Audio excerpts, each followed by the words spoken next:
생방송입니다. 내 너를 위하여 이 시간 말씀에는 금산예천교회 이영 목사님이십니다. 오늘도 계속하여 성경의 인물 중 30번째로 나아만을 보겠습니다. 읽을 말씀은 열왕기하 5장 14절입니다.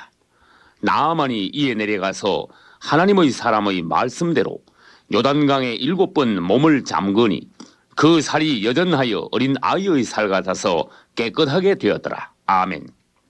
나아만은 지금으로부터 약 2800년 전 이스라엘과 적대 관계에 있던 아람이라는 나라의 왕 벤하닷 2세 때 군대 장관 즉 대장이었습니다. 다윗과 이스라엘이 하나님을 경외하던 때는 아람이 이스라엘에 항복했었습니다.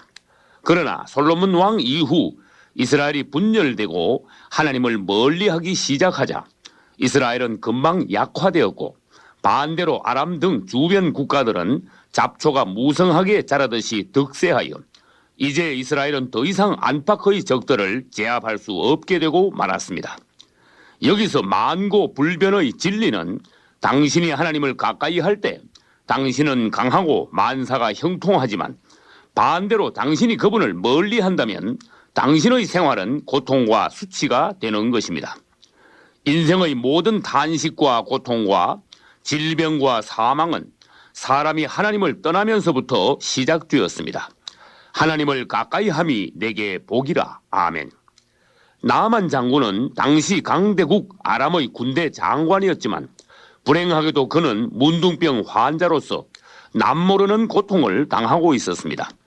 겉보기에는 장군이었지만 속은 문둥병자인 나아만은 오늘날 죄인들의 모형입니다.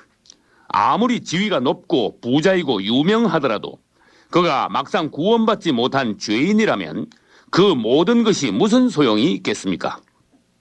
지금 너무나 많은 사람들이 보기는 멀쩡하지만 속에는 문둥병이 걸려 고난의 세월을 보내고 있는 것입니다.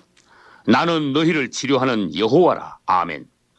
성경에서 문둥병이란 거역과 불순종과 탐욕 등 사람의 독한 죄와 그에 대한 하나님의 엄중한 징계를 상징합니다. 모세의 누이 미리암은 하나님께서 세우신 종 모세를 비방하다가 문둥병에 걸렸고 우시야 왕은 주제넘게도 자기가 제사장이 된 양 성전에서 직접 제사를 드리다가 문둥병에 걸려 왕위에서도 쫓겨나고 말았습니다. 또 나아만 장군의 재물을 탐낸 게하시도 나아만 장군에게서 나간 문둥병을 대신 뒤집어 쓰게 되었던 것입니다. 문둥병 외에도 성경에는 여러 가지 질병들과 영적 교훈이 있습니다. 첫째, 중풍병자와 안전병이는 하나님과 교회를 위해서는 전혀 움직이지 않으며 손가락도 봉사하지 않는 헌신되지 못한 사람을 예표합니다. 둘째, 귀머거리란 진리의 말씀에는 관심도 없고 또 듣지도 못하는 귀가 할려받지 못한 사람을 상징합니다. 들을 귀 있는 자는 들을지어다. 아멘. 당신은 어떤 귀를 가지고 있습니까? 때가 이르리니 사람이 바른 교훈을 받지 아니하며 귀가 가려워서 자기의 사욕을 좇을 스성을 많이 두고 또 그 귀를 진리에서 돌이켜 허탄한 이야기를 좇으리라. 아멘. 셋째, 벙어리는 하나님을 위해서 입이 닫힌 사람을 말합니다. 하나님 앞에서 입이 닫힌 사람은 반대로 사람 앞에서는 쓸데없는 소리와 공허한 말과 심지어 죽이는 말을 더 잘하는 사람입니다. 당신의 입에서 독을 제거하십시오. 그리고 당신의 입도 할례를 받는다면 당신은 계속하여 주 예수의 이름을 부르며 하나님을 대신하여 말하고 또 그분을 찬양하며 기도하고 간증하며 그분을 높이고 성도 간에는 신앙의 대화를 나눌 것입니다. 넷째, 장님이란 영적인 안목이 전혀 없는 사람을 뜻합니다. 주님을 사랑하며 그분을 가까이 하는 사람들은 성소 안으로 들어가서 금등대의 빛, 성령의 조명하심을 받아 하나님의 눈을 가지고 영적 분별력을 가지게 되는 것입니다. 다섯째, 혈루병은 생명과 정욕을 엉뚱한 곳에다 쏟아버리는 사람을 말합니다. 오늘도 당신에게 주어진 물질과 생명과 시간을 그분을 위하여 부어드리십시오. 마리아는 주님을 위하여 가진 향유를 모두 부어드렸지만 대부분의 사람들은 하나님께서 주신 것을 사탄에게 빼앗기고 세상에서 허비해 버립니다. 여섯째, 귀신 들린 사람들이란 사탄에게 점령당하고 사탄의 하수인이 된 사람들을 말합니다. 이처럼 오늘날에는 교회 안에까지도 환자 투성이입니다. 주님을 만나시고 당신의 모든 병을 치료받으십시오. 문둥병자인 나아만은 어느 날 좋은 소식을 들었습니다. 자기가 전쟁 중에 잡아와서 부인에게 몸종으로 준 이스라엘의 소녀가 이스라엘에는 문둥병도 고치는 하나님의 선지자가 있다고 말한 것입니다. 그 소녀는 타국에 잡혀가서 몸종이 되었지만 거기서도 하나님을 전하였습니다. 나아만은 사실 복음을 들은 것입니다. 귀가 번쩍 뜨인 나아만은 자기 왕에게 말하고 왕의 편지와 예물을 싣고 여러 부하들을 데리고 이스라엘에 왔습니다. 나아만은 자기에게 온 기회를 놓치지 않은 사람입니다.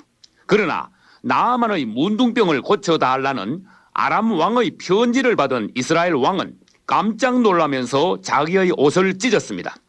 이것은 아람 왕이 이스라엘을 또 침략하기 위해 터집을 잡는 것이라고 생각했기 때문입니다.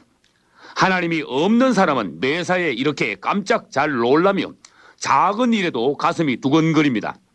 당신도 잘 놀라고 사단에게 쉽게 눌려버린다면 그것은 당신에게 믿음이 없다는 증거입니다.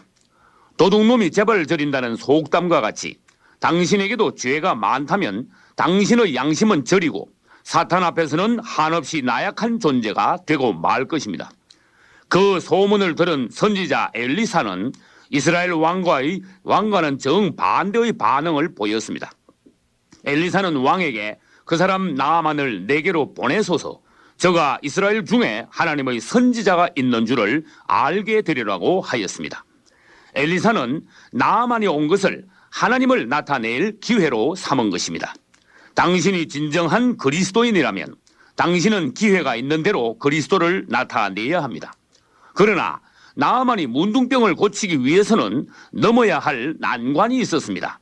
나아만이 엘리사 집 앞에 도착했을 때 엘리사는 내다보지도 않고 사환 게하시만 나와서 대신 말하기를 되돌아가 요단강 흙탕물에서 7번 목욕을 하라는 것이었습니다.